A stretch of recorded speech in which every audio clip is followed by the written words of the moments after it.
Yes, hello, I am James Rowlands, and today it's the WNR447. It's WWE Crown Jewell 2022, and I am not alone. I have a pleasure to be joined by a woman who is by my side for every WWE and AEW pay-per-view. It is, of course, a fantastic Jaxie. Scarlett. How you doing? Hello, I'm doing very well, thank you. And how are you? Well, I'm glad you asked. I'm a little bit croaky, and I know what people are going to say. Listen to this. I'm always ill. And yes, I live a playboy lifestyle that, when you're in the fast lane, it does hurt. But I am here, and again, it's great to have you on. And a lot of people have asked, when are we going to do kind of one-on-one? Because there's been a lot of group stuff, especially with WWE, with all the news going on. But in recent times, we have done NXT update with Monty. We've done AEW Prelude with Gina. So, Jaxie, today is your chance. And again, I'm not causing trouble, but they talked a lot of smack about you. So, if you've got anything to say about the two, now is the time. Well, I mean, as the podcast goes on, I will see whether or not my mood changes from a positive one to a pessimistic one. Yeah. Well, we'll Some see. words may be said later on. Well, we'll see what happens. But another question I got to ask you, and it's been all the rage, unless you've been in under the rock this past month. And I'll ask you, Jaxie, are you feeling Ucey today? Right. It's funny you should ask that, James, because I'm feeling very Ucey today. And I actually said this to my sister. See, I think slowly but surely added Ucey into our vocabulary, as an actual emotion now. I don't think that this is going away anytime soon, and I'm all here for it. Without a doubt, I cannot believe Sami Zayn.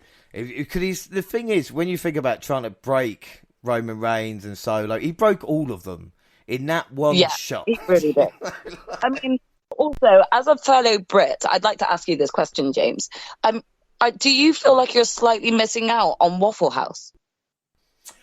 I don't think I'm missing out on anything Americanized, to be fair, but I'm missing out. The way that Jay's face looked when Waffle House got mentioned, it makes me think, well, shit, I need to go to America and try Waffle House. No, I'm partial to a bagel, don't get me wrong, but I just think... Jay full-on broke character for that moment, and I'm just all here for it. I absolutely love it. They were all trying to just really keep their shit together in the ring when he first said about Jay not feeling Ucey today. And I couldn't even help contain my own laughter at watching them trying to control themselves. Well, this is what was so entertaining. Even Jay trying to turn around to Roman and say, no, if I'm cracking, you're going to crack with me.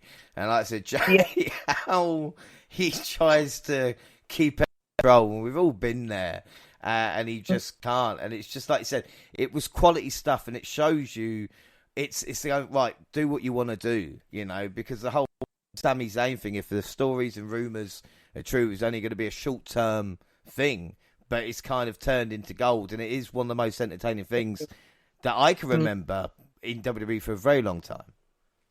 Definitely. I think that this is something that wasn't necessarily planned to go the way that it has gone, but I'm pretty sure that everyone is invested in Jay and Sammy's relationship now, and I need to see this shit get played out. Like, feel free to take your time, because I am enjoying every aspect of this. It's the highlight of my Friday nights, It's not a SmackDown, it's Sammy and Jay Uso. So, yeah, keep going with this at the moment, because I'm absolutely loving it. Yeah, you do know the next step is an Ucey t-shirt, or I'm feeling Ucey today. And I'm on it. We all got to get Ucey t-shirts, James. I was going to say, they're printing money. It's been quality. And like you said, it's even... little things with Sami Zayn taking a phone call from Roman and kind of telling Jay he's not a part of it, and it's these little frictions, and even when like Jay helps Sami win a match, and you're thinking, are they going to be friends? Because that's what we all want. We want them all to get along. Definitely, especially when Jay actually did come in with the assist and no one saw. So he was like, it's not exactly like he was waiting for the praise, but like definitely looking to like try and say, well, look, I just helped you out here, and none of them believed him. I felt for him. Well, we all want, like I said, Sammy Uso. So if that does happen, then... Yeah. Please, can we have this changed by Depot? I don't care. Make it happen. Yeah, we're bad now. Raw and SmackDown notes, if you're interested in the Raw and SmackDown notes, are really up on Facebook, of course, the WNR podcast, and Twitter as well. Because the whole point is we watch it for 3 hours and 2 hours every week. So I'm going to make notes. So everybody listening, go and read them, because I've spent time on that. Like we spent time. Yeah. Yep. Watching Crown Jewel 2022, November 5th. And what better way to kick off than with kickoff? We've got Pete Rosenberg, Matt Camp, hosted by Jaxie Redmond in the studio. And that was all. The press conference was actually better. I don't know if you saw any of this with Michael Cole presiding over it. It wasn't... I didn't watch the pre-show. I must admit. I mean, I did check to see if there was any sort of like pre-matches on there, pre-show matches, but I couldn't see any, so I didn't watch. Well, no, like I said, there's an hour kickoff where nothing happened, and then there's a 45-minute press conference as well. With that, at least you got to see Bliss and Damage Control. Oscar getting the biggest cheer from the crowd at the press conference, which I was happy about. Omos and Braun next. Omos covered Michael Cole's face with his hand. And Cole, on commentary during Crown Jewel, says how frightening that actually was. And Omos, with his good line, monsters aren't real, but giants are. They had a weigh-in. Yeah, and I don't know if you saw this weird meme as well that's going on. Braun put his head into the chest of Omos. Which, again, if you see it, yeah, it just seems really odd. Like he goes for he tries to nuzzle him. Like, yeah. Okay, I've definitely got to look this up. You've got to check it out. And they did the weigh-in as well. And then Paul Heyman, of course, did the introductions to the main event. Logan Paul coming in on the camel. Jake Paul aided his brother. Chance of We Want Sammy. It's a bit awkward. It's a little bit. Awkward. A little bit. Yeah, he don't want to come. Apart from that. I'm pretty sure, obviously someone corrects me if I'm wrong here, but isn't it Riyadh that's not letting Sammy in? So, these people should be chanting at their government or, Yeah, it's Sammy's choice, a bit like Kevin Owens, even though you wouldn't know at this moment in time, choose not to go to Saudi Arabia, obviously, because everything that's going on. But the funny thing, this is what I'm saying, if Sammy was WWE champion, then, there wouldn't be a WWE title match at Crown Jewel. But then again, that's another bridge to cross at some point, if it ever does. Yep. We get the main show started with a video package narrated by Titus O'Neil. There he is. If anybody didn't know where Titus O'Neil had gone to, he does so much work behind the camera that, especially us in the UK, we definitely don't get a chance to see him as often. So when he pops up, you're like, oh, there you are. Where have you been? We see Michael Cole and Wade Barrett on commentary, which is cool. And I tell you something, I know, and Jaxie, we've been, as in myself, been following Crown Jewel and the Saudi Arabia events since it began in 2018. We've spoken about the human rights, atrocities, and all this kind of stuff as well. But the venue and setting did look WrestleMania-esque, especially with the kind of pomp and circumstance, which, again, is paid by Saudi blood money, but it's still put on a show, Yep. I mean, you can't take away from how beautiful the arena itself is in Riyadh. A lot like a lot of people, I think my views on it are very askew and different. I think I'm pretty sure that if I wasn't regularly on this podcast, that I probably would choose not to watch Crown Jewel. Mm-hmm. However, since starting the podcast, I have picked it up. So I never watched the original 2018 version. But I think I was I with the podcast by 2019? No, 2020, I think. Yeah. So I would have probably missed the first two. But since then, I have watched them. However, it's really difficult because you want to give praise to, sort of what they've been able to do in terms of the level of matches and the caliber of matches that they've had there and things. but a lot like some of the wrestlers who refuse to kind of, work over there. Sometimes it's a little bittersweet watching it, Yeah. just because you're thinking about the real world aspect as well and what comes with that. So sometimes there's that little niggling feeling of guilt by watching something that you love so much, but knowing that is in a country that you don't fully agree with what's going on over there right now, This is the thing, and again, it's a topic that will need to be discussed at some point in time. But it's it's even like we talk about it where it is kind of bad what's going on, and then people say, "Oh, it's entertainment," but there are some things that are bigger than being entertained or having sport or comedy or something like this, and when it's certain things and the amount of money WWE are making, let's not say they're doing this for sorting the human rights out and making Saudi Arabia better. They're getting paid 100 million event, so let's exactly. They're doing this for the money. We got to remember that this was pre Triple H's time. This was very much in the sort of time where Vince was still in full control, not really thinking about sort of the aspects and the outcome of it.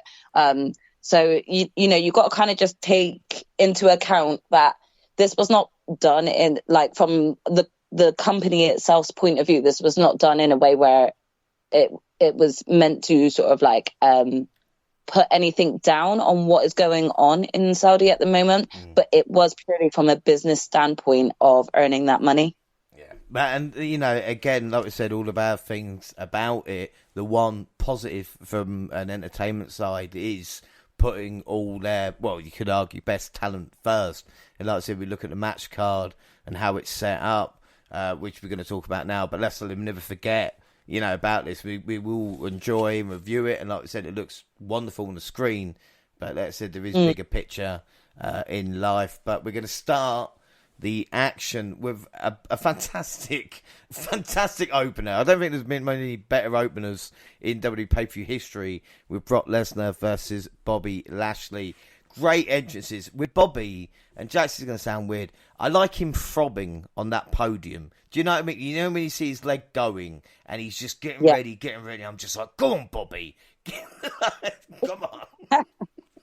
Yeah, I mean, you don't have to ask me that. He's an extremely good-looking man anyway. But then watching him like pumping his muscles up, stood there on that podium, it's like watching bodybuilders. You're just like, look at, he's a beast. So I mean, I also agree with you in that aspect. The way he kind of looks the minute that he's like on camera, it just gives you that sort of like beast vibe already. Yeah, well, speaking of Beast, he did fight the Beast incarnate, Brock Lesnar. And as Brock was making his way down, Bobby didn't hang about. He attacked Lesnar before he actually got in the ring, shoving him into the steel steps. Once ref called for the bell, Lashley unloaded with a spear. They sent the Beast out of the ring. Lashley put him through the barricade a moment later. Brock covered and he took Lashley on a trip to Suplex City. But Lashley managed to kick out the F5 and regain the upper hand. He then applied the Hurt Lock and kept it locked in for a long time. But the Beast was able to kick off the turnbuckle and counter the hold into the pin for the win. So, I mean, the thing is afterwards as well, I should say, sorry, Bobby put Brock back in the Hurt Lock and took him down. Like I said, the crowd was great as well. What were your thoughts on this match? I mean, so just to actually warn everyone now, these are all very much sober thoughts. There was no drunken notes taken during this during this event, sadly. Don't worry, drunken notes will come back at some point. Come on, we need to do a drunk podcast. Everybody just absolutely out of it. Oh no, because if my father listens to it, I will be deeply embarrassed. So I'll stick with drunken notes. But this match, again, like you just said, it sort of started off with a bang. I really just thought that this was just going to go hard anyway, and was really hoping that we were going to have like a sort of full length match and not a sort of a 30-second squash match that sort of Brock likes to tend to do when it comes to these events. I thought that the match itself was great, but I just feel like even though we know who the winner was and the outcome being sort of Lesnar on top, it really felt throughout the whole match that Bobby was sort of in control a majority of the time, you know? I at one point really was thinking to myself, shit, Bobby's got this. And you know, I shouldn't be surprised. We've seen him beat Brock before, even for the title. So it wouldn't have come as a surprise to have Bobby win. But at the same time, I also feel like Brock got too much in his head. You could see that sort of angry side of Bobby coming out again, which I love, by the way. It brings out the beast in Bobby, and that's what we like to see in the ring. But I think that was the flaw that sort of ended up kind of making Brock the winner, because it was a bit of a fluke win for Brock. And this is probably the only time that I've really seen like a fluke win come from Brock, you know, almost like he literally just scraped by getting that win, you know. So I definitely feel like this isn't over. I feel like there's definitely scope for a round 2 between them. I'm all here for that, and I'm all here for this new aggressive Bobby Lashley. He's just gone beast mode, and I'm all here for it. Yeah, without that. Well, first off, let me do a bit of kind of kayfabe as it was, just talking about it if it was real, you know, because this is what I used to do and I quite liked it. And it's obviously Bobby Lashley looked at the success of Bill Goldberg, because if you look at any wrestler against history, let's not forget Survivor Series. I think 2017, Goldberg came out and smashed Brock within a minute and a half, and it's very reminiscent. I'm sure Bobby studied tape and kind of did it like that, because that's the most success you're going to get from Brock. Again, though, I've not seen Brock selling like that and being on a defensive, like you said. It was the best way for Bobby to lose, because, like you said, he did look like an absolute monster. I actually watched it twice. I actually went back and rewatched it because I was like, what have I just seen? I wasn't sure if it was like really good in my head. But it was, like I said, Brock gave him everything. And again, I want to say at the moment, like, you're right, because we're going to go to rubber match, because obviously Bobby won at Rumble, Brock at Crown Jewel, so maybe rematch at Rumble again, or could possibly... I was even thinking they could potentially be added in part of War Games. Yeah. Like, that would be insane to see them both on, like, opposite teams. Like, you just know that collision when they get in that ring, it would be insane. So I would love it if they actually even continued this on to War Games, and then, you know, maybe have it end fully at Royal Rumble. Who knows? I must say as well, and this is, I think I had an argument with Monty about this, and I'll get you involved as well. No, because it fucking pissed me off. So back at going back to WrestleMania when Bobby Lashley defeated Drew McIntyre, yes, I'm still not over it, all right? But I remember clearly the Hurt Lock being in and the referee checking the arm just the once and calling for the bell. Now, obviously... with Drew. So one arm checked, out of it, bang. Go back and rewatch the match. Come on, be honest. So, did you go back and rewatch it? I remember it. Literally, it is burned into my skull. If anybody wants to go back and watch it and tell me, I know I remember it, because I was so pissed off and I was moaning to Monty. He goes, they haven't done that in years. And lo and behold, Monty, if that is your real name, they checked Brock Lesnar's arm 3 times in this matchup. All right? So when did they change the fucking rules? Okay. No. Drew would have won. If they checked the arm 3 times. I don't know what those circumstances are, by the way. This is what I'm going, the excuse I'm going with that WWE would probably give you for that. Well, or like knowing Triple H, Paul Levesque will go, hey, look, Vince made that call. That wasn't me. Yeah, Vince was one-armed guy. I'm the 3-armed. It's just, I just don't. It's like when Sheamus tapped out. Volta tapped out to Sheamus and he tapped twice. It's like, but they've not done that since like the early 90s. Like, at least you need to update the rule book every now and again so we know kind of what we're looking for. You know, it's almost like if they count out and they go, no, it's 20 now, like New Japan. And they go, what the fuck that happened? Yeah. When did that happen? So anyway, ran over. I do apologise. The Brock Bobby match was really, really good though. What would you score it out of 5? I mean, I'm gonna give that a 4.5. Yeah, I'm going to give it a 4.25 as well. Like I said, really, really good stuff to get started. Again, it's not been my strongest week. I forgot to do the polls for Crown Jewell. Oh, did you? I mean, because obviously it's a WNR podcast, but we forgot. Yeah, apparently we we were watching a New Japan show and then just got on with our afternoon and forgot. So I apologise. Sorry, everyone. I apologise to the dozens who voted on Twitter, but we have not done it.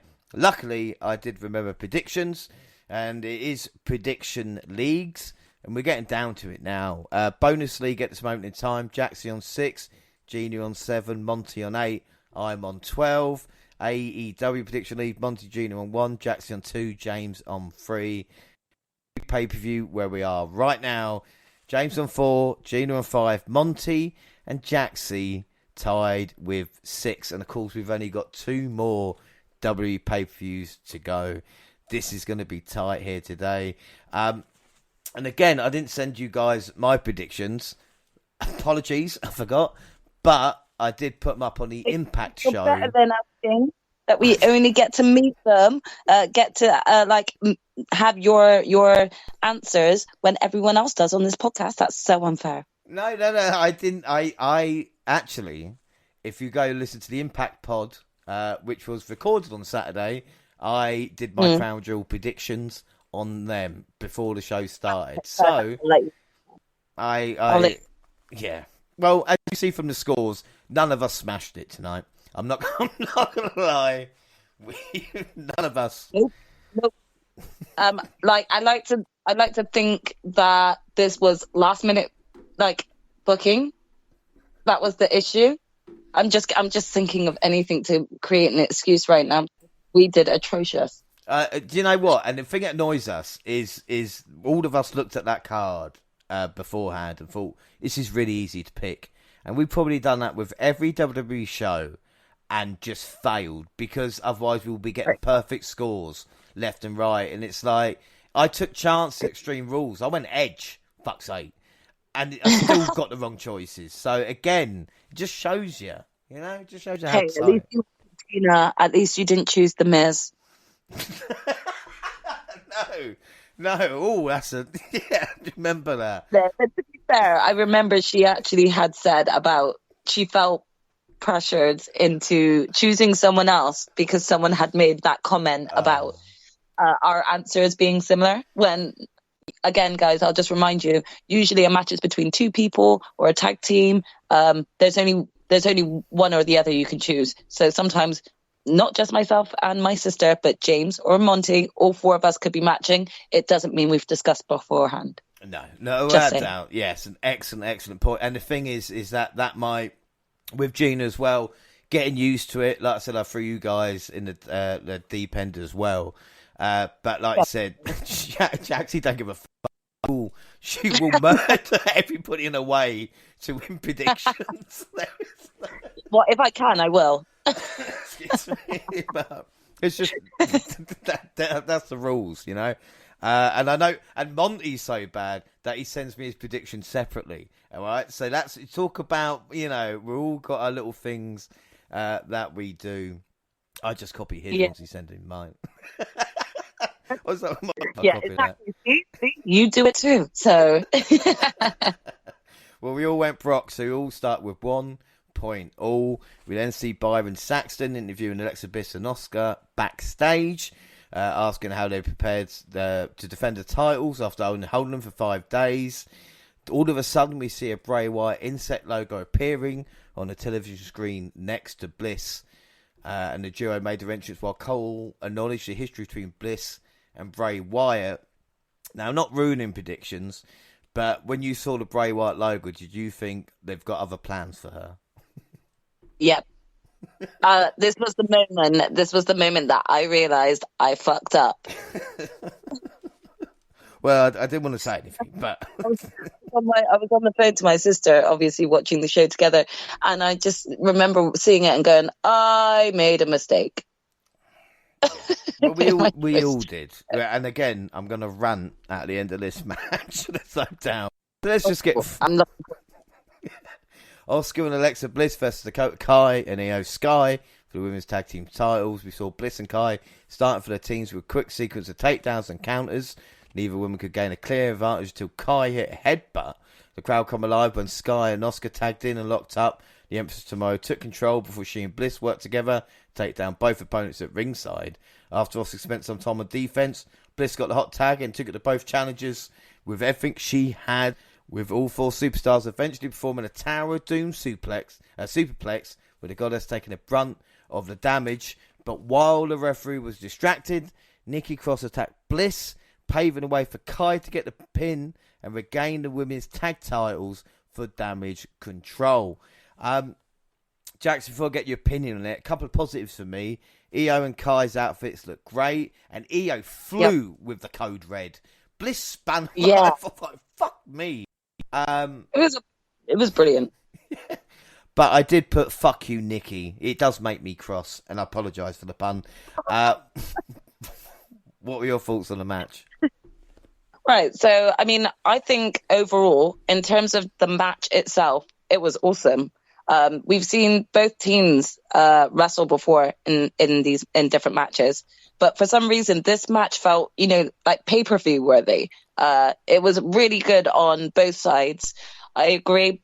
I really loved both teams' color coordination with their outfits, but there was something about Dakota Kai's and Io's that I just really stood out to me. I really, really loved it. So the design, kudos to the designer of it. I think it looked brilliant.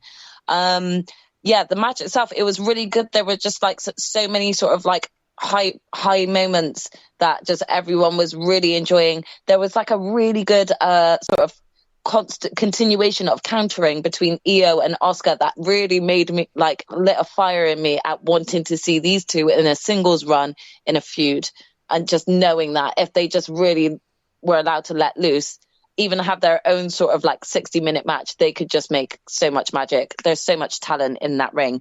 The end, yes, I just got very annoyed. I think, don't get me wrong, it's not about the change in hands or anything like that as to why I got annoyed, but I'm sorry, Nikki, why the fuck are you getting involved? First and foremost, I'm sorry, I'm going on a rant now, James. First and foremost, right? You came out was it the SmackDown or the Raw before this, and you came and fucked up the match, and you took out everyone, including Bayley. Next thing we know, you're like besties backstage with her, and I don't even know why. Especially if she like promised you any form of like a match or whatever. Like, I don't know what type of promise she could have done to you to incite for you to get to interrupt this match. And the only thing I can think of is, oh, she's got a connection to Alexa Bliss. Alexa sort of turned her back on her and this, that, and the other. But like, there's been no build up to that at all. We just had like random Nikki Cross come back after, God knows how long. So because there's no context behind it, it's a big fuck you to Nikki, because you getting involved in this match did not benefit you in any shape or form. So why the hell did you do it? And not to extend the rant, but like you said, if she had an agreement with Damage Control, why wouldn't she come out in a no DQ match later on to help Bayley win the title rather than here? So, that was my other point as well. If we're just kind of quickly bringing that up and her lack of involvement in a no DQ match, the only thing I could think of at that moment in time when we were watching the tag matches, okay, so she's clearly going to get herself involved in, the match later on. And that as a result is because maybe Bayley said, if I win, I'll give you the first shot or something like that. But as we will go on to discuss, there was no involvement from Nikki at all. So in what way did it benefit you getting involved like that? Like, it honestly does not make sense. And it also just pisses me off because it's like, why change the titles in the first place? This did nothing to enhance the story, I'm so baffled as to why they even bothered change hands. Don't get me wrong. I originally wanted them kept longer on Dakota Kai and Io. As much as they're heels, I really loved the fact that they were actually starting to make the titles feel like their like make importance out of them, you know. But like within the space of a week, they've jumped back and forth. Like it's just so confusing. I'm not 100% sure as to why this outcome has happened the way it is.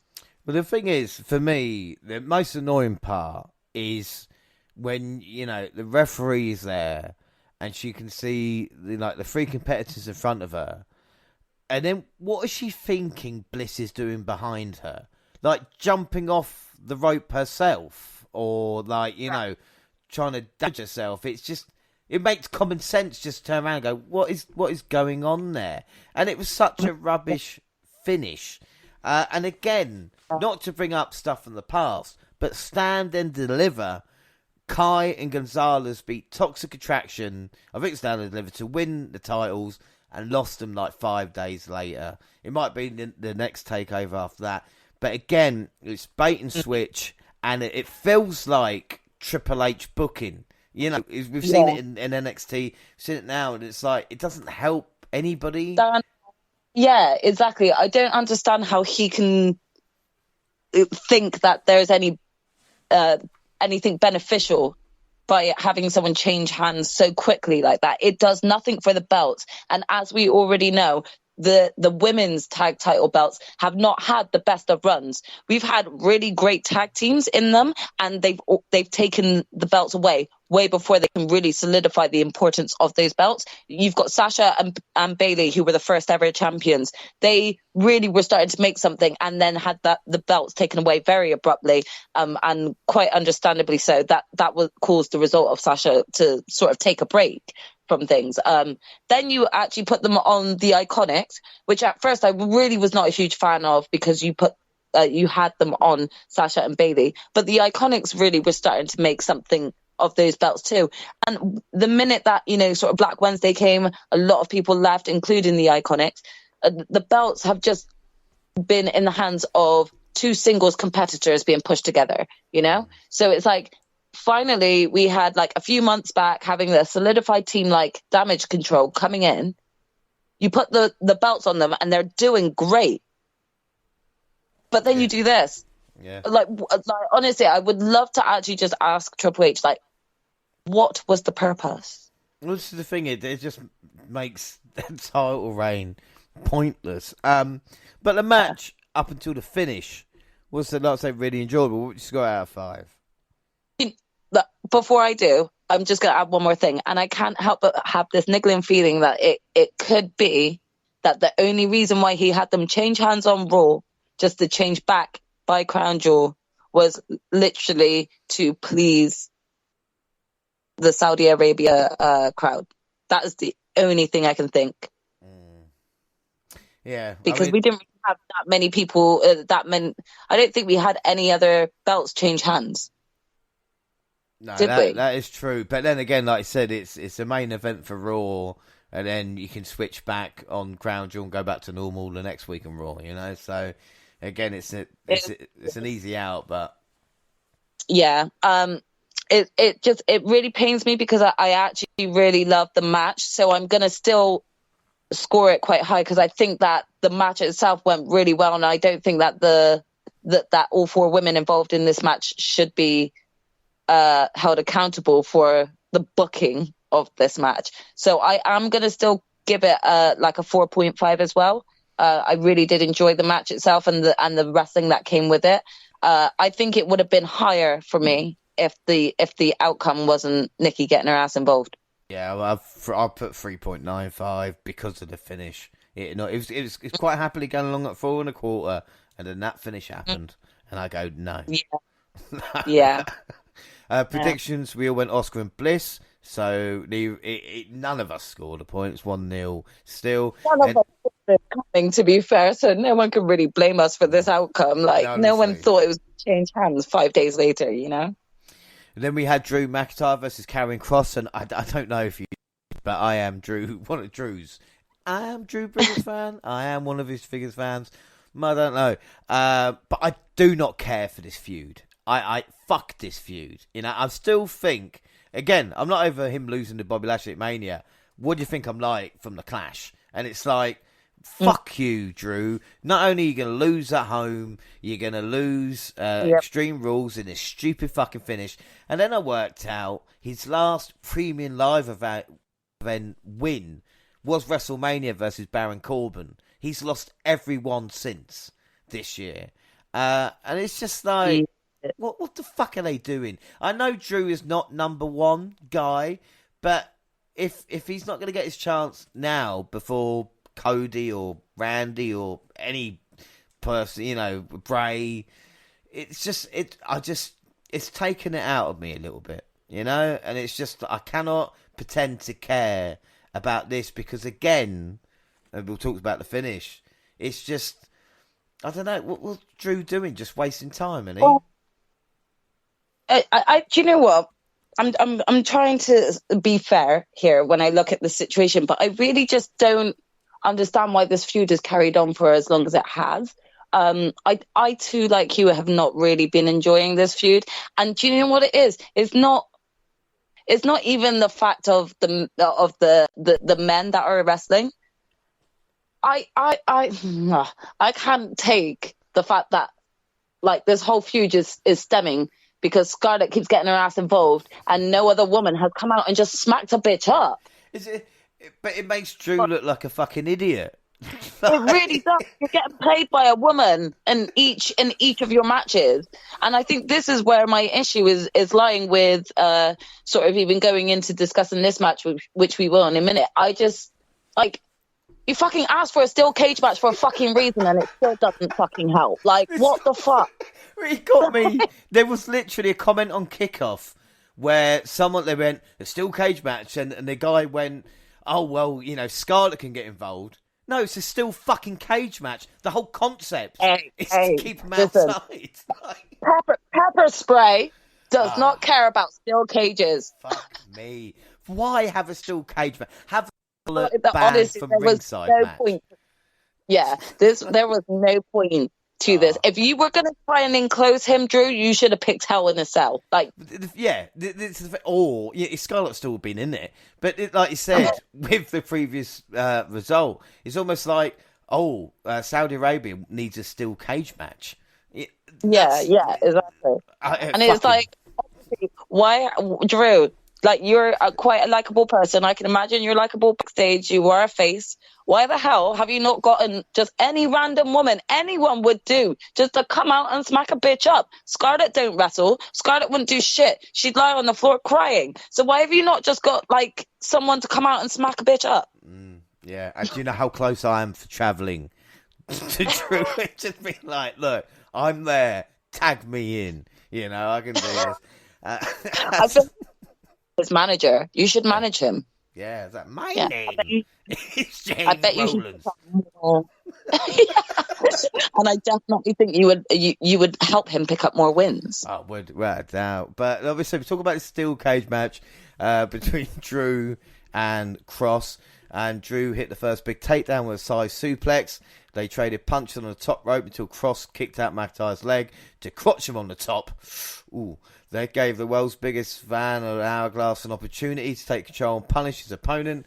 As expected, these two put on a hell of a fight. This is exactly the kind of match Cross has needed since he returned to WWE because it allowed him to show off most of the skills that made him valuable. And both of these must have agreed to lay it in because we all know Drew likes to scrape.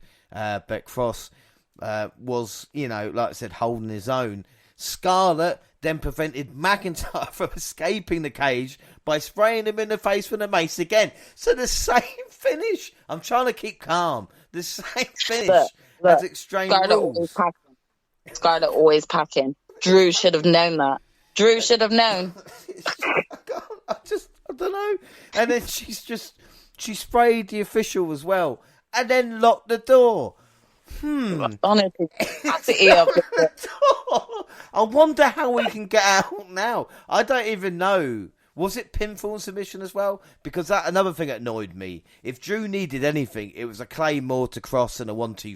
That would have stopped. But like, he climbed over the top, didn't he? Well, yes, it's like she locked the door and then he just climbed over the top. And then they tried to fucking have Cross come out like at the same time. Nowhere near. And I just think, Why not? Like, that was her fault, though, because she was fumbling about with the keys. Well, love, if you didn't have so much leather on, maybe you wouldn't have been fumbling about so much. The thing is, she went into her pocket for the keys and just kept finding bottles of fucking mace. She's oh, fucking no. No.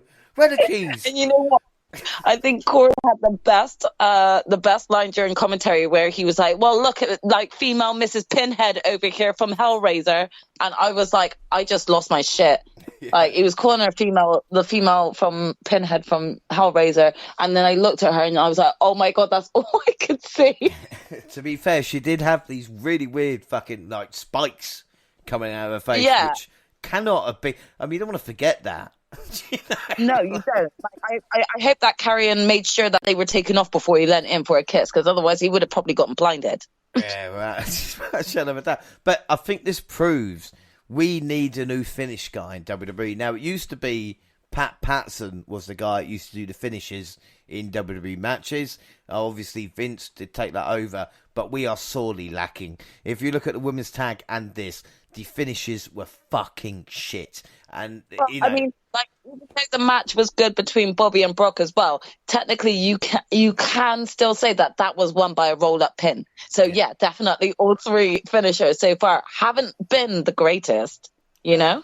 No, I mean, I hope this feud is over. But another thing that I thought was great and sadly missing at the Clash was the fireworks and the drones. Like, obviously it was indoor stadium, but I would have loved to hear that. Yeah. And how weird was it, for me anyway, to hear the Saudi crowd sing "Old Drew McIntyre"? Actually made me laugh out loud, because obviously when we're doing the Clash... I think I was just in shock that they were singing it.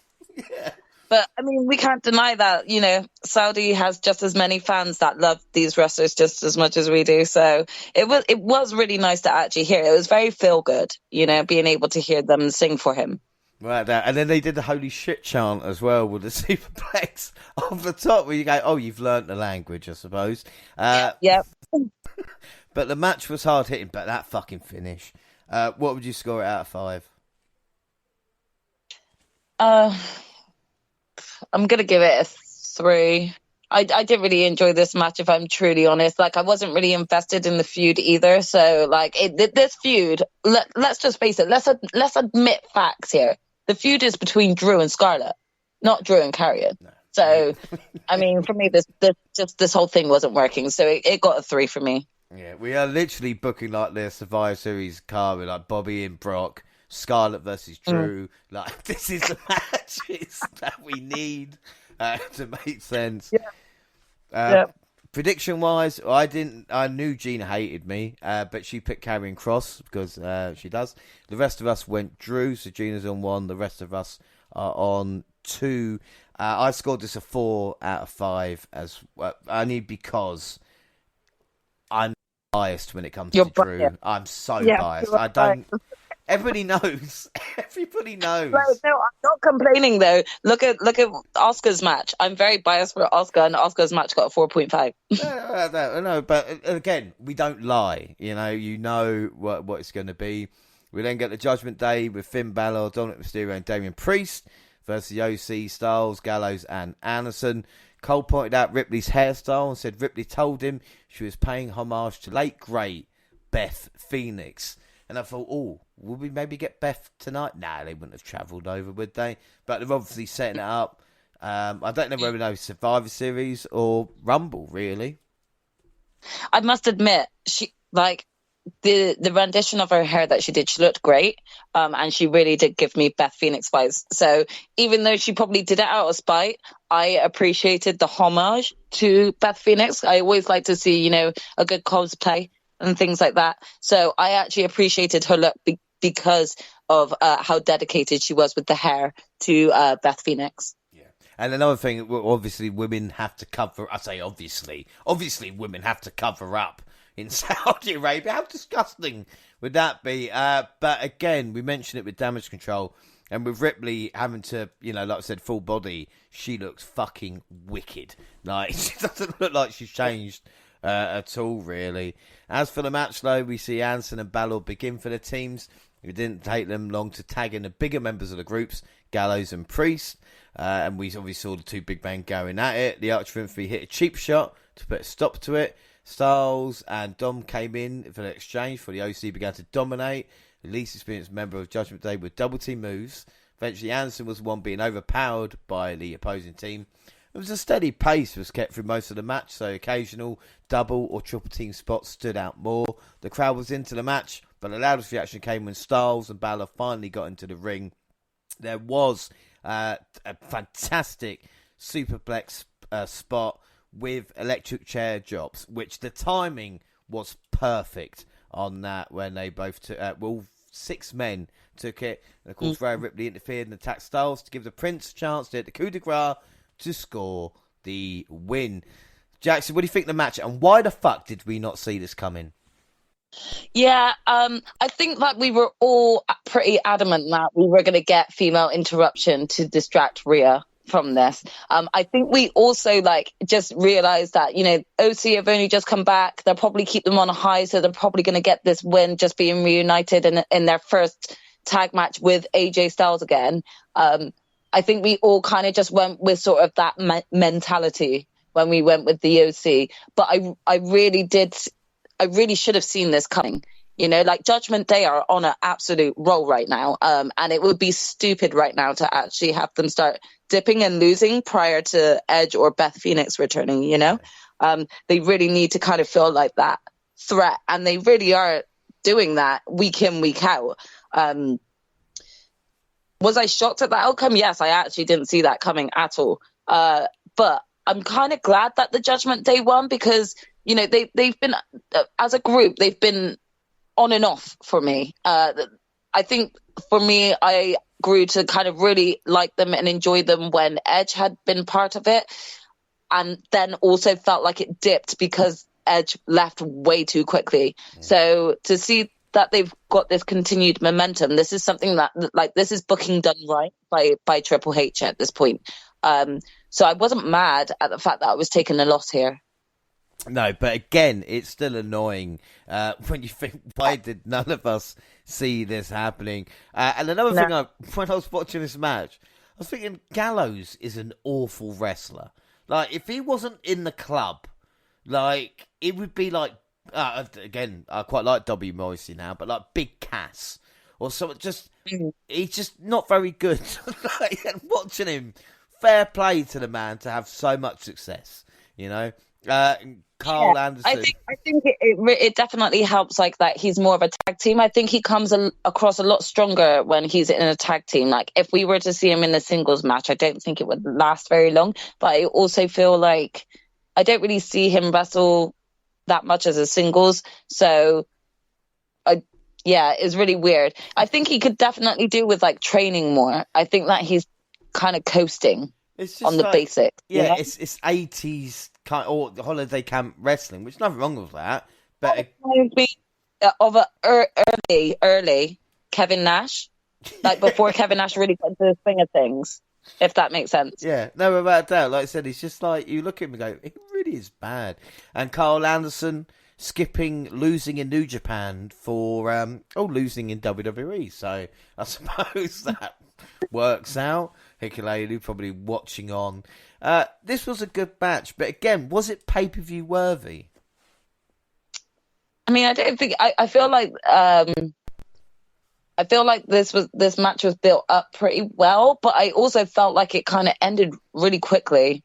So I just don't feel like it had enough time to sort of really grow to if they were going to continue on a story. Again, I haven't seen Raw from last night, but if they were to continue this storyline on, it kind of feels like they should have gone longer in the match. It literally felt like it was over quite quickly. But then again, maybe that was kind of my way of watching it, going and grabbing a beer, and then next thing I know, someone was pinned. So, Well, you never know. Well, I mean, like I said, what do you score out of 5? I mean, I'm going to give it a 3.5 because I still think it was a decent match. Yeah, I'm going to give it 3 3/4 out of 5. Prediction, we all went all OC. So all of us are on 2, apart from Gina, still on 1. Yes, that's correct. Just check my maths. Nothing from that. Yes, still nothing. Braun Strowman versus Omos. MVP did not accompany Omos to ringside after Strowman roughed him up on SmackDown. These two men stepped each other. Well, they went straight for it, didn't they? Really, right at the start, face to face. What were we really expecting? I mean, what were your hopes for this match before it started? I mean, to be honest, I actually thought this was going to be a quick match. Like kind of pretty much what we've seen from Omos, not judging him in the slightest, but like has been jobber matches. So I didn't really, even though I went with Braun, I didn't really see this going very long because I honestly didn't know how long Omos could take being in the ring with someone who is a lot more experienced in wrestling. And someone that is like his size. So I didn't know how well things would work out. I was surprisingly shocked at how well Omos did in this whole match. Like he actually blew me away because I was like, damn, he's actually wrestling, you know? Well, like I said, they made a big show of comparing their heights and the size of their hands for the engaged in the classic. Like seeing sort of like the opposites between the two. Well, the funny thing is, and I was going to say this, I think, afterwards as well, but the thing is that the Vincent McMahon would be known, you know, he might be gone now, but he was always there with the kind of immovable force and the I can't remember what it is, the immovable object, the unstoppable force. You know, these two giants, he always thought that would make money, where it'd be like Great Khali or anybody else. And there is something to say about seeing these two guys, you know, of this size, head to head. It is, you know, like I said, I'm not saying freak show-esque, but it's still, you know, impressive and even for an outsider to see this. Know, it's pretty cool. Like I said, the test of strength as well. I almost managed to get his down to the knee for delivering a big knee to the gut to stop Strowman. And like I said, Omos did well. Complete control for the first few minutes. Strowman failed to lift him for a body slam a couple of times. Omos picked him up with ease, which again is stunning to see, especially when you know how big Braun is. Maybe the match didn't need to be as long as it was, but do you know what? Like you said, they did really, really well here. We saw Omos going for a clothesline, Strowman getting out of the way, and then the power slam, getting him up and putting him down. Do you know what? The power of that. At one point, I thought the ring was just going to collapse. Yeah, I mean, I did wonder to myself whether or not we were going to get a sort of who was it? Was it Brock and Big Show? Yes, yeah. Yeah, Brock and Big Show moment between the two. So who knows? Maybe next time, maybe they're saving that effect for next time for the American audience that might be a lot more dramatic about it. Well, the thing is, it would be like, look, we've still got a few matches left to go. But it's not really fair. But this is like... Let's not fuck up the ring and then make the audience wait like an hour for us to like reconstruct a new one. Yeah, sorry guys, you know. But I did like Omos's new logo and outfit as he come out as well, even though not done. Yeah, he's like a proper wrestler. Yeah, do you know what I mean? Yeah. I mean, it wasn't pretty, but probably the best Omos has looked, and the visual of Braun's power slam and Omos, I think, was wonderful. You know? Yeah, really. Like again, the visual, it just looked incredible. Like imagine seeing those two live, and then seeing someone like both of them, one of them chokeslamming the other at the height they are. That would be incredible to see live. Yeah, that'd be fucked up. But Braun didn't drop him. That was the only thing I thought, oh, would they? And no, I almost went with him and did it. What would you score that match out of 5? I'm gonna give it like a 3.9. Yeah, I think it was good. Yeah, I'll get 3 points. 3 3/4 as well. Like I said, a good one. All went Braun, so all of us are on 3, apart from Gina, who's on 2. And then Braun went on Twitter after his match, and basically, you know, oh no, the tweet was deleted. He's deleted the tweet now. Interestingly enough, has he really has, because I've just went to look at it now, and he has deleted it. Basically talking about all the flips and everything like that people do, and look at him and Omos making that. The reason I was going to mention it is because Will Ospreay was saying to him, "Why are you so mad about making money? You've done a great job, and yet you're mad at other people that do the same job as you. Relax, my guy. Just say you really enjoyed showing super heavyweight wrestling," which probably was a way to respond to it. That was such a good comment by Will Ospreay. I just absolutely loved it. And then all of a sudden I was like, oh, give me Will Ospreay versus Braun Strowman, please. Dream match. Well, the thing is with Braun is I can understand, and again, the stories about him being like this. But again, he's a big man. How much praise does he get? And when he puts on a good effort with Omos, yeah, we should be happy about it. But, it's again, this is the whole thing of internet wrestling community and upsetting simps or whatever it is. And it's just like, so what's the difference then? Are we fans? Are we marks? Are we smart marks? Do wrestlers don't give a fuck about us? But they can't say they don't care about their opinion because then, I think a bit of everything. Just chuck that all into one pot, and then that makes us.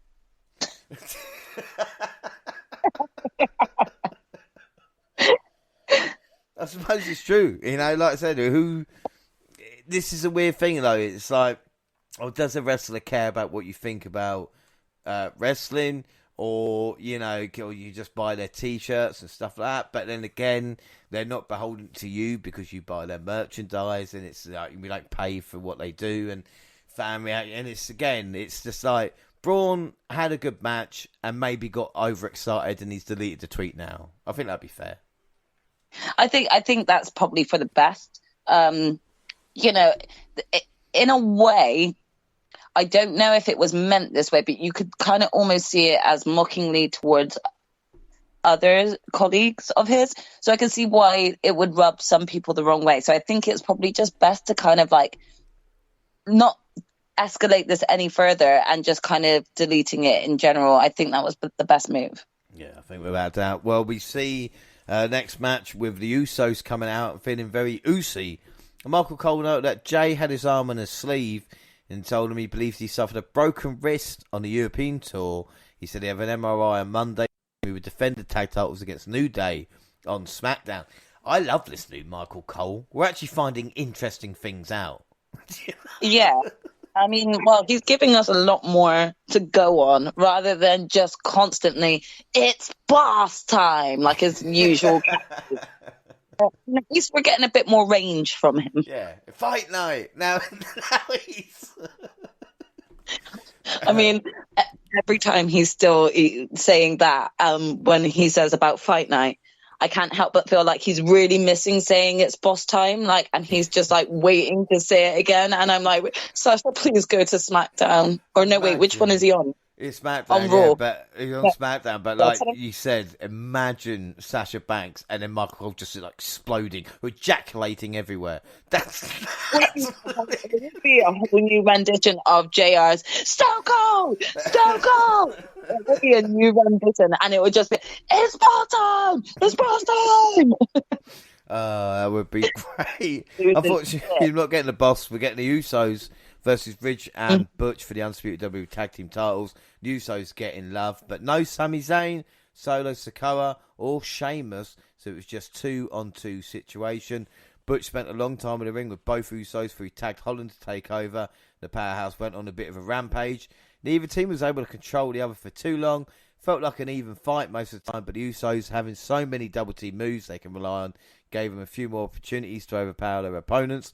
Holland almost scored the win at one point with white noise, but the Usos were able to rally and catch Butch Dunn on the top rope with a super 1D for the win. Good match and a fun finish, actually. I will admit that. Jaxie, what were your thoughts? Yeah, I mean, I think this was a good, clean finish. I felt like the match was a little short, if I'm truly honest. I kind of felt like it came out of nowhere. I felt like I wanted more from this match, if I'm truly honest. They could have kept going for 5-10 more minutes, and I think they would have just produced even more great content. They got the crowd lit.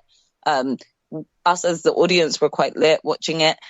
Overall, just a really great tag team match. But I was slightly disappointed with how quick it was. Well, not just that as well. I just thought you've seen a match with New Day on SmackDown because of the record. Are you really going to have the Usos lose? And again, I felt Ridge and Dunn had a better chance. What was it, on SmackDown a few weeks back, where you thought this was their time? You know, when the Brutes were really starting to get hot off the back, either before or just after the Clash. And I'm thinking, this match is here. Don't get me wrong, it's great to see the Usos, but the New Day in the match here would have made much more sense. Definitely. And I think that there would have been a lot more of a bigger pop because as we all know, first and foremost, the Usos and the New Day are synonymous for tag matches. They've had some of the best tag matches out there. And they know how each other work. So they always produce great content. We also know that right now, the Usos are slowly but surely catching up to the New Day's current title reign or title record, should I say, of longest reigning tag champions. So there could have been so much more going into this match that was at risk. You know, the Usos possibly losing to the New Day and not surpassing this record. The New Day really having legitimate background history in successfully defeating the Usos. That would have just given off so much more of a great vibe. And that's not saying anything bad about the Brawling Brutes. But again, like you just said, did we really think that the Usos were going to lose the tag titles when they're this close to breaking that record right now? It would have made more sense to put New Day in there because you would have had everyone speculating as to who really could come out. It could have been a very even 50-50 on who was going to be the outcome of that. Yeah. And like I said, with 483-day reign of the New Day up for grabs, that could have given us don't get me wrong, it's going to be a great match on SmackDown, but this one just felt it was filling time. What would you score this one out of 5? Again, I thought it was a good match, but I'm just going to give it like a 3.5. It did what it needed to do, but there was no investment in terms of a storyline or really believing that the titles were going to change hands. So 3.5. Yeah, no, I completely agree with you there. 3.5 predictions. We all felt Ucey, so we're all on 4, apart from Gina on 3. And then we had the last women's standing match for the championship. Bayley was out first, take on, of course, Bianca Belair for the gold. At the EST, then we started off hot with a trio body slams before she tossed Bayley out of the ring. This allowed the role model to grab a kendo stick. Blair avoided every shot, so Bayley tried a chair instead. The ES team maintained the upper hand by kicking the chair into her. The heel brought out a ladder right before the champion hit slingshot crossbody to take her down. Once the fight strayed outside the ring, Bayley was able to use more resistance to her advantage. She tried to shut Belair under the stairs and a ladder to keep her down for the 10, but the ES team was able to fight out. She even tried to trap the champion in an equipment case, but Belair didn't let that stop her. Maybe try the locks, Bayley. I'm just saying. The role model found the world's slowest golf cart near the stage, failing to use it in an effective way. I actually thought we were watching slow motion at one point with this golf buggy, but we see the ST driving Bayley onto a table, but not breaking, and it looked even worse, I think, with Bayley hitting that. Do you know what I mean? At least you get the satisfying crunch when it's just like, oh, you know, it's all at Bayley. She took an age to set up a table earlier as well. But we see she kept put through the table with a powerbomb. Belair was able to win, but again, another bad landing with the KOD on the chair for Bayley. That looked awful. Belair, it just wasn't nice. Got the ladder, held it shut by the ring ropes. Yes, it was a unique way, but come on, is this feud still going to continue? We got a 10 count, and this annoyed me because I thought Bayley was going to win, but then I realised in the 2 title matches that they've had, which Belair's won, Bayley's still not been pinned. I don't know if that means anything. What did you think? Well, we knew she wasn't going to get pinned in this match because it was a last woman standing match. But I can't. So, I can't deny my disappointment at the outcome of this match. I mean, I think it's mainly like not even like the fact that I'm losing a point. I'm glad I'm losing a point. I didn't want Bianca losing that belt. I really didn't, but I felt like she was going to. So I am very happy to take the loss on this one, without a doubt. The disappointment for me comes with the execution of the finish. I don't try to preach like feminism or anything like that, like too much when it comes to, you know, like wanting to get equality across the board. However, there was plenty of space for Bayley to move her ass out of that ladder to get up. Like, I just like wanted a more believable, yeah, she ain't getting up from that, you know? Yeah. I felt like it was a really cheap finish, and I just couldn't help but feel disappointed with the way that Bianca had won, because I didn't feel like it should have taken Bayley to the count of 10. She was up by the count of 11. So you could just, like, from a veteran wrestler's wrestling fan point of view, you're like, okay, you were just waiting for that 10 count because you were up on 11. Yeah. You know? I can't hide my disappointment on it. Excuse me. Well, the thing is that I obviously am not going to be talking to you about kind of equality or what a woman goes through. But like I said, as a huge fan of women's wrestling, since we started the pod in 2015, thanks to Bayley versus Banks at TakeOver, probably my favourite match of all time. And then you get to this match, you're just thinking, I understand why they did it, so Bayley doesn't, you know, lose really badly and can but like you said, there was easier ways. The best way, even sillier, because they used the case early on in the show, stick her in that and lock it.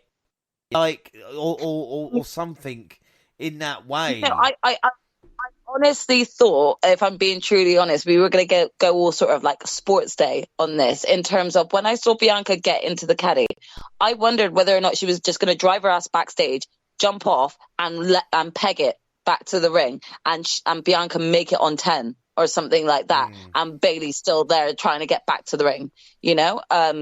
Even that I felt would have like been really great, especially because Bayley had put like ages ago, like Bianca through all of that sort of fake assault course, where she piggybacked Otis and in like a queen ass moment right there, you know? So I thought we could have gotten very much more creative than what we did with this. And again, going back to like me just kind of discussing like, me not really like, I voicing, wanting to voice more equality than just, you know, pure feminism. If it was a man stuck in that ladder and then stuck underneath there, say someone like Brock Lesnar or even Bobby Lashley, you know, you could understand the struggle for them to get out from under that ladder. They would be fully squashed in and like really squished. But like there was plenty, from my point of view, there was plenty of space for Bayley to get out before 10. But again, that's something to do with the camera angle as well, of having a shot above her rather than to the side where you can see, like you said, the daylight. That's there.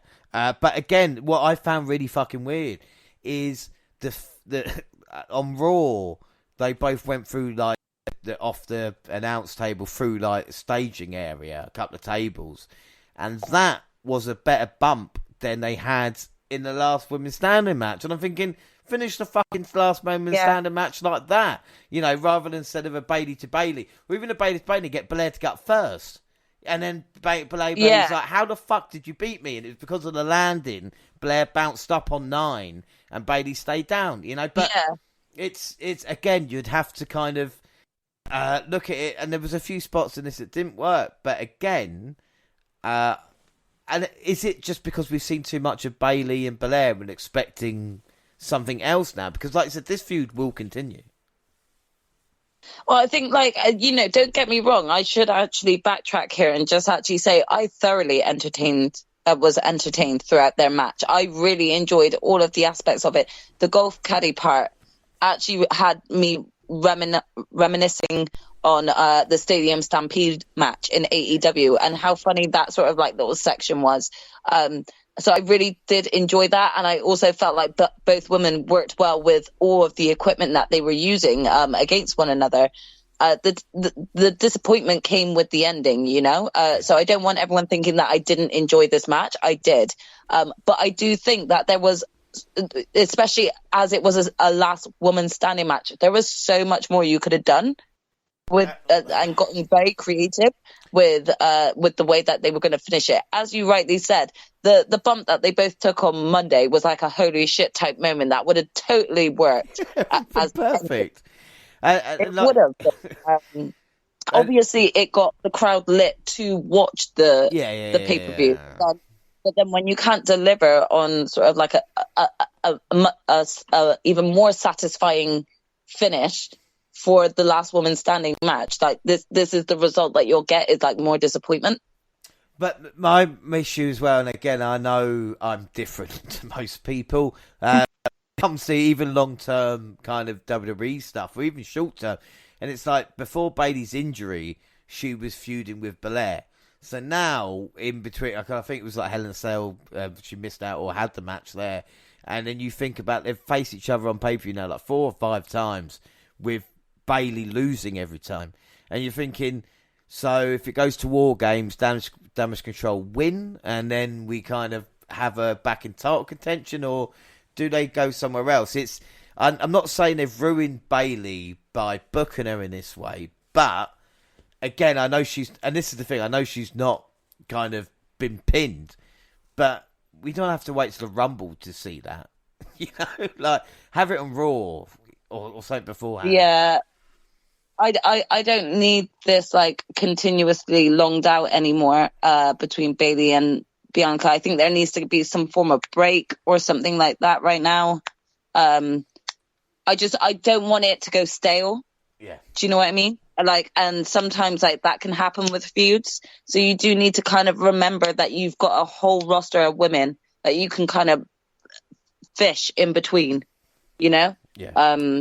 So I hope that is not something that continues on for the next month, running up into Royal Rumble. I still think there's going to be some form of fallout. Like, we all know Bayley again, I haven't seen Raw, so I don't know if what's been addressed yet. But like, I know that Bayley's that type of person to be like, oh, that was like cheating or something like that. You know, she's very quick with coming out and having an excuse as to why that wasn't a valid match or something. I just hope that we're not going to get this for the next ongoing weeks. Yeah. This is the thing, isn't it? And as for War Games, we'll go on to the match in a second. I'll just talk about War Games.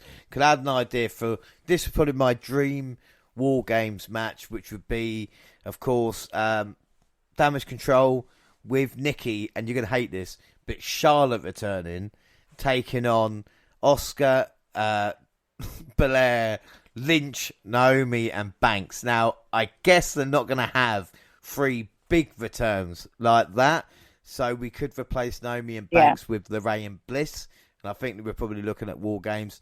I do expect Charlotte and Lynch should be back at any time, but Belair's title reign, for me, has been really enjoyable, but she does need new challenges soon. Personally, I think that if we're going to get any form of return to join the War Games, it will be Charlotte, because she's definitely kind of had the most amount of time off. And I do think that potentially we could have a Becky Lynch return during the Royal Rumble.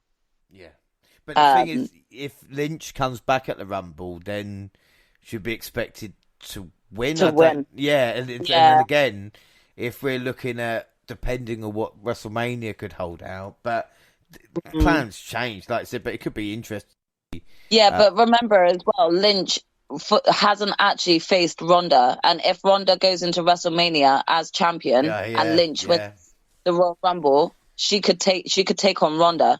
Yeah, well, the thing is, at the moment, Jaxie, what we've got to remember is to write this shit down. When we do the year-end predictions, when we think about WrestleMania matches, and we're going, right, Lynch versus... I actually remember this, yeah. Yeah, Lynch versus Ronda, really... you know, like... Like, just remember, you heard it here first, guys. We actually just, like, we're coming up with this on the spot, like, right here. Just that's what we're going to do. So remember this for our predictions going forward. What would you score the match out of 5? Because, again, it was a really good match. Yeah, I really did like the match. So I am going to actually give it a 3.9 as well. The only reason why it's not getting higher than a 4 is because I really felt like the ending was disappointing. Yeah, I'm going to give it a 4.5. I enjoyed this matchup. Like I said, there was a few moments that wasn't working in this match, but like I said, when you look at the effort both put in, I thought this was again really, really good. So, do I want to see it again? No. From what I've seen, it's been quite good. Predictions, we all went Bailey, and Monty said Bailey's last chance. If she loses again, I'm never betting against Bianca. So he did say that. Yeah, so we need to hold him to that. We definitely need to hold him to that. Yeah, like Monty, what are you doing? No, no, you have to choose Bianca. You said you're not going to bet against her. Them's the rules. He's guaranteed the point at some point now. Yeah, it's going to be interesting to see what happens. But at the moment, depending on who we gone for the main event, it is 4-3 still. I wonder if anybody's changed. And then we see Bray Wyatt making his entrance through his door on the stage, his lantern, as he created the Firefly effect with their phones. Of course, the chance, we've seen this on SmackDown recently, the past few weeks. And again, I'm not going to complain because, as you know, Jaxie, I love Bray Wyatt as well. And I can't stop buying themed wrestling figures. I really need to stop. But Wyatt came out and said he was from a very prestigious wrestling family. The first time he's ever mentioned. He said he wanted to be great since he was a young child. He said he wasn't great. He said great wasn't enough. He wanted to be greater than all of them. We said he did what he thought he needed to. He said he gave in. He made a monster of himself. It didn't take long to figure out. He was no longer afraid and no longer felt pain when he was wearing his mask. He said some might say the sensation felt good. He said he found himself in a kingdom of nothingness. Another great line. He said enjoyed him and ran off everyone. He said he was alone and nowhere. And they get a "We love you" chant broke out. And he says the thing is no one loves him. He said people love the idea of him and the thing he's capable of. I don't even love me, Wyatt said. He said, my name is Bray Wyatt. And he said it 3 times. He wanted to rewrite the ending to his story. And then all of a sudden we see a video played on the big screen. An Uncle Howdy character asks, why wear a mask? You must hurt forcing yourself to be someone you're not. Howdy said you can't fool him and question who knows Wyatt better than he does. Wyatt will give in, and when he does, you want him to remember how good it feels. If he said, if you're worried about the aftermath, hurt them. Just don't take the mask off. Howdy said, tell me I'm wrong. This is, I just could watch this. I could watch 2 hours of this. I don't know who Uncle Howdy is. I guess, there's lots of theories, but I fucking love it. What are your thoughts on this Bray Wyatt at the moment in time? I mean, I'm invested, I was definitely shocked to see him come out at Crown Jewel. I wasn't expecting him. They didn't do any form of announcement or anything for it.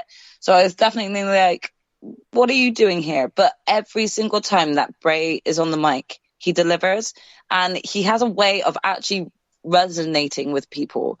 I can only imagine what it would be like to sort of hear one of his sort of talks on live, and gutted we didn't get a chance to see that at Clash of the Castle, but I'm fully invested. I kind of am itching to know already who this Uncle Howdy is. I want to see more. Every time it finishes, I'm just kind of like, no, wait, go back. I want more. We're not going to get into details because the thing is, this Bray Wyatt appreciation thing. And it's broken my heart this couple of weeks because it's just like CM Punk in a way, where you'd wait so long for the wrestler for the return, and then there's infighting within the group, and people are argue with each other about who this person is, rather than just enjoying the fact Bray Wyatt's back. I don't care if it's Bo Dallas, as I said, with the earring, if it's something to do. We've even going back with the Stalker, which again, if no one's seen that, is very, very interesting. Like we said, there's so much history when it comes to Wyatt and his family. You know, a lot of people. There's so much kind of conjecture, but that can only be a good thing as long as we don't argue with ourselves, because we don't know what's going to happen. Exactly, and I think this is exactly what WWE need to have fans invest in watching it week in and week out. So you can't blame them for not giving everything away straight away. But I'm enjoying the ride. I'm not too eager to find out who Uncle Howdy is yet. I'm enjoying these promos and would like to kind of see this story build a lot more, and we'll kind of see where it takes us. We all know Bray is a master at storytelling, so let him tell his story. Yeah, and the thing is anybody wondering who it is, it's fully based off Barry Windham. And again, if no one knows Barry Windham, have a look and the Stalker character he played compared to with Bray as well. And you know what? I'm starting to like his new theme. And I didn't like it because I was like, no, this is shit. And then all of a sudden, the choir bit gets me, you know, when the group sing. And I'm just like, I'm going to be singing this song before too long. Of course, Bray doesn't have happy memories in Saudi Arabia, but we're glad he's back, you know? Yeah, definitely. All right, so now one more match left. The main event, Roman Reigns versus Logan Paul for the undisputed WWE Universal Championship. Michael Cole said Roman has been pinned since December 15th, 2019. And Reigns' title reign is up to 797 days. Cole was trying to play the one lucky punch. I was fucking not having any of it. Although the drones of both facing off was really cool. I mean, I know Logan doesn't have that pronounced beard, but the drones, so I kind of let him off. You know? Yeah. Reigns was confident. It didn't look like he was underestimating his opponent either. They locked up, and the Tribal Chief powered him to the corner. They shoved the leech a little bit with Visby angered the champ. Logan scored a waistlock takedown to surprise Reigns, and the Tribal Chief began to big-time pull to show who was in control. The social media star did not give up and actually took the champ down a few times before clotheslining him out of the ring. As Paul began to get more confident, Heyman started to look worried. Can I just say, right, because I really hated this main event. I really, really hated it. You have Reigns get attacked before Logan Paul dominates the action. You know, he's meant to be our champion for like 2 years, and the guy was selling his fucking ass off for a YouTuber. You know, like the Blockbuster, the Buckshot Larry. Like, what the fuck are you doing? Paul hit a few big right hands later in the match, including his own version of Superman Punch, with Roman just getting the shoulder up. So Drew pushed him to the edge and gets the same as Logan. The Usos came out to beat up Paul's entourage, who didn't really make a fucking difference in the match anyway. He put Reigns through the announce table with a massive splash from the top rope. That was a good moment. This led to a bad moment, which was Jake Paul making his entrance to take out both Usos. Solo Sikoa made an entrance and had to wait until the officials caught up with him to stop fighting with Jake. Logan took up both Usos with a dive. When he got back in, Reigns nailed him with a Superman Punch, followed by a spear for the pin. It disgusts me that Reigns sold more for Paul than he did Big E, Cesaro, and so many more on his title reign. And it bored me as well. Don't get me wrong. Logan put in a performance, but so can Shane McMahon. Alright? Give me the money and I'll get in fucking shape. Jaxie, what are your thoughts? I mean, sort of from a highlight point of view, obviously Logan Paul did well, but this was all because Roman Reigns, as you said, put him over so well. It's hard because there were highlights in this match that I felt were good, but I just still feel like Logan Paul had no real right to be even in the ring with Roman. This isn't coming from I'm a fan of the Tribal Chief sort of point of view, but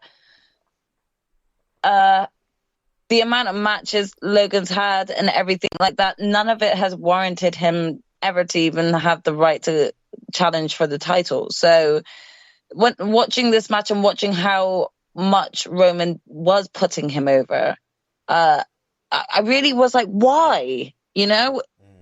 Again, all I see is a self-entitled prick that's just being handed everything, and he didn't even deserve this match. So, look, there were some good moments for Logan Paul in this match. I'm not actually trying to come across too bitter. He did perform a really good buckshot lariat. Was it as good as Hangman Page's? No, it wasn't, but it was decent. I don't know. Right, okay, Jake Paul coming out. Bruv, why weren't you in the front with the rest of the entourage watching your brother live and up close? Why were you in the back? Do you think if my sister was in the ring having a match with the main title holder, I'd be sat in the back? That baffled me. I'm sorry, bruv, what are you doing in the back there? So, that was my whole issue. I couldn't even get into sort of him coming out and chatting shit with making overall, I just felt like this was a really sort of entertaining match for people that love Logan Paul. That's what I took. Yeah, I completely agree. Like I said, we haven't got 30 million fucking followers on YouTube or whatever it is, and WWE will bend over frontwards and take it from any celebrity or sports star or anybody. We've seen it in it. That's my rule, Jaxie, as you know, when it comes to celebrity, the celebrity always wins. Obviously, it wasn't going to happen in this one, but it really did piss me off. And I know people go, well, it's wrestling, it's not real anyway. But we are meant to hold Roman to the highest standard. And I said, that cunt was selling even after the match, his jaw. And I'm going, it's Logan fucking Paul. And then I had this horrible vision of the Paul brothers beating the Usos, and I thought, fuck me. Because of that did cross my mind, and if that fucking ever happens, I'm sorry, I'll be taking a break for a while. Well, I'll be coming off of I'll be coming off of Twitter for a while. I won't be able to not. I'll have a major grudge, and I would not want to become one of those people that just continuously badmouths, but I will need to come off of Twitter for a while. The thing is, we're lucky it's not going to happen, but first I want to make a point, and it's all these people that have ever said, especially with me, you're not harsh with WWE as you are with other wrestling companies. Well, first off, you must not listen to the show, but like I said, with this, you can't not. There's no excuse to cut. And again, I understand people might find it enjoyable, but this ain't right, But luckily for us, when it comes to Logan Paul, he has announced that he suffered a torn meniscus, MCL, and a potential ACL during his match. I guess the buckshot lariat is just cursed, Just don't hit that move.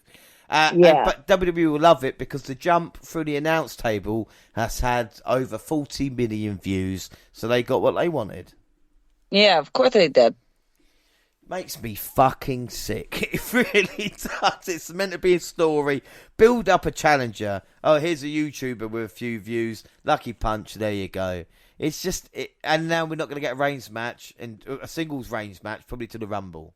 Yeah, probably not. Why waste it? Well, and I'm not saying Drew to win, but again, build people up. It's not. Yeah, where was the build up for Logan Paul?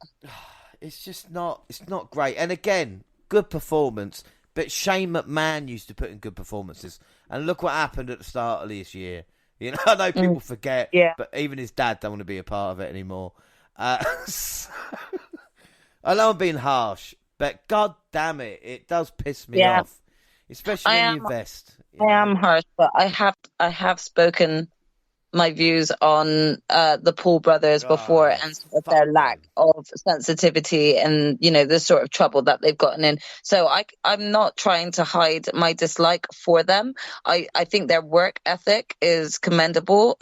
He's definitely dipping in and out of trying different things. And doing well in certain areas as well. But he's just not someone that I hold respect for. So no, I could give a fuck. Like you said, the only reason that we kind of review this. Even Saudi Arabia and fucking Logan Paul main event. It's just to complete the set of WWE pay-per-views, you know. And I just, like you said, it'll be a dark day in wrestling when the Paul brothers win the titles. And I'm sure they'll bring, you know, people over to the product, but they'll only stick for that one event and not for the long term. They'll never learn their lesson. What are you going to score that match out of 5, though?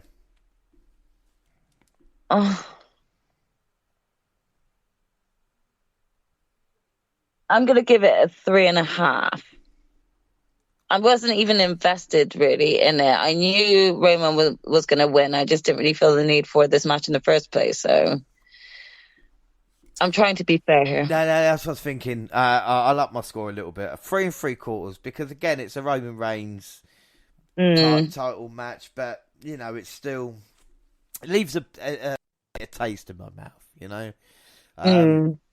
predictions, we all went for Reigns. The thing is, Reigns needed Solo to come out and help him, and that's what happened to Drew at Clash. Yeah. Excuse me, I'm just sick, right? That's all it is. I'm sick and tired. Predictions, I'm still not over it. All went Reigns. So the final scores, James, Jaxie, Monty on 5, Gina on 4. So how does that change the W Pay-Per-View League? Well, I go level with Gina on 5 points, and Jaxie and Monty are on 7 each. So that means with one WWE pay-per-view left, which is Survivor Series, Gina and I can no longer win the WWE pay-per-view league, and it is a straight shootout between Monty and Jaxie. Jaxie, do you feel confident? Not really, no. Monty's really, really good at kind of being that silent player that sort of comes out of the woodwork at the final second and takes the win and snags that win, you know. So I got some work to do. I got some some wrestling to kind of really focus on now and really like get analytical with this shit. Well, the thing is about it is it's the consistency when it comes to it. And like I said, the NXT predictions last time, we knew that was a one-off because of what you haven't seen in NXT. So with Survivor Series, with the bloodline involved, it is literally, like I said, between the two of you, going to be so important. And are we going to see any chances taken? Again, who knows? But overall tonight at the Crown Jewel, what was your match of the night?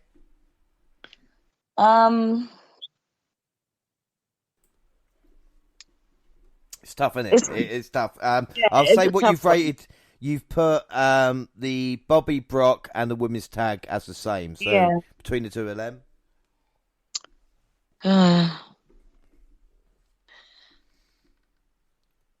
Oh, this is tough. I'm gonna go with the Lesnar Brock match, and that's because of like the ending didn't annoy me near enough as much as the Asuka and Alexa match. Yeah, I'm gonna go last women standing match for Crown Jewel. MVP, even though I just slated him, Logan Paul did put on a good performance. So he's the MVP of the night. But then again, anybody who's athletic with that training can do that type of matchup. And again, people are going to be like, oh, fuck you. But it's been proven. You know, that's the way it is. I think I'm going to go with Omos as my MVP. I think he really he really excelled and he really shone in his match. And I think he's put the work in and it paid off during this match. So I'm going to give him MVP of the night. Do you know what? I should have gone Omos as well. To give Logan Paul. You really should have. I will happily allow you to change your mind because of I don't know why you were given that dick the MVP title anyway. He doesn't need anything else handed down to him. Yeah, I'm going to go Omos because him shouting smack to Braun during that match was great. Come on, motherfucker. You know what I mean? All that kind of shit. I loved it. It was brilliant. So, yeah, Omos is my MVP. Rating out of 10, Jaxie. I mean, it was all right, you know. So I'm going to give it a 6.5.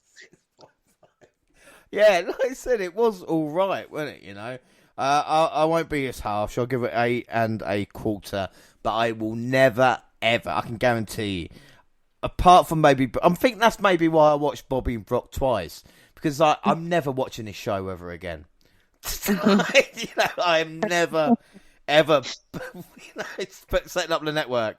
Go, Yeah. Let's watch Crown Jewell 2022. Yeah, I don't feel any like sort of real pull to put it back on myself, really. No, but that is it. Like I said, we won't do any raw notes or anything like that because obviously we don't want to spoil it for Jaxie. But who would have believed that happened? Yeah. Oh my God! God! What happened? But that is it for today. Don't forget, of course, all social media. Twitter at the WNR Podcast. I'm at the WNR JR. You can find the entire WNR team on Twitter banner. Jaxie, where can people find you? Across both Instagram and Twitter at Jaxie Scarlett. Yeah, WNR also on Facebook and Instagram. Across all Google platforms, send us an email at WNRpodcast@gmail.com. YouTube, WNR Podcast, for all latest clips and podcasts at the same time on YouTube. And they do SoundCloud on your phone. Also Spotify and iTunes, where you can download, subscribe, rate and review there. So that is it. Our next episode, we talk about WWE pay-per-views. It's going to get even hotter because it's the last AEW show, pay-per-view of the year. And as you know, we are so tight in that prediction league. It is unbelievable. We'll be here with the entire team November 19th live. Jaxie, are you ready for AEW? I mean, I feel like it's been a while since we've had like an AEW pay-per-view, so I'm totally ready for this. I just hope it's going to be like filled with a lot of decent content. Yeah. Well, Jaxie, I don't want to put any extra pressure on you, but you need to win to stop me winning outright. So again, you're going into two shows knowing that a win would win for both would win both leagues, eh? Come on, Jaxie. So I'm up against both Monty and you. I've got some work to do. Okay. Gina's at home going, "You pricks." She's like, "I'm still here, guys." We'll see what happens next year. But what? You know what? She'll be the underdog, and she'll come out on top, beating all of us next year. Watch. Oh my God! Well, no, it's when she gets like bonus points and stuff like this. Year-end predictions, she gets like 50 out of 50. Just like what? she'll be the one that cashes in on Austin Theory. Actually, like running in or whatever. Or has that already happened? I'm not saying anything. I'm I'm leaving it there. I'm leaving it there. See? Just as you're saying, I don't know if like he's done it on a pay-per-view and I've just completely disregarded that again. He's still got the briefcase. Okay, cool. Yeah, because I didn't know if I just kind of like skipped past him, like actually cashing it in then. Yeah. But I don't remember him doing that. So yeah, who knows? Maybe Gino will come out on top with like predicting that. Well, maybe. Who knows what could happen? It's so difficult to predict, like we're saying. But we have got these shows lined up. You need to watch Raw as well. So you go do that. I'm gonna go and put it straight after this. So I'll be catching straight up. I've just it's really tough when it's on it over in America, but at a decent time. But for us in the UK, it's like 1 a.m. start, and then I'm at work all day. Well, like I said, I know it's tough. It's the same with me as well, trying to catch up. But I will say you will message me once you have watched it. Always message you my thoughts on stuff. So yeah, get ready for it. Yeah, well, this is it. That's it from today. That is for Crown Jewell. I have been James Rowlands, and I was joined by the fantastic Jaxie Scarlett. See, you and I, it's like riding a bike. You never forget. So you mean like what's the two bike called? The duo. But don't put me on the spot for fuck's sake. I don't remember it. I don't remember the name for it. I don't know what it is. It's hang on a minute. Let me see. Doesn't fucking tell me. I've Googled it and it doesn't tell me. But I know exactly what you're talking about. There are people listening to this screaming at in time and go, why don't you know it's called a... But we don't. Look, we're put under pressure now, okay? We can't concentrate under this type of pressure. I know, it's such a simple thing as well. But anyway, that is it, like I said. Thank you, everybody, for listening, and bye. Bye.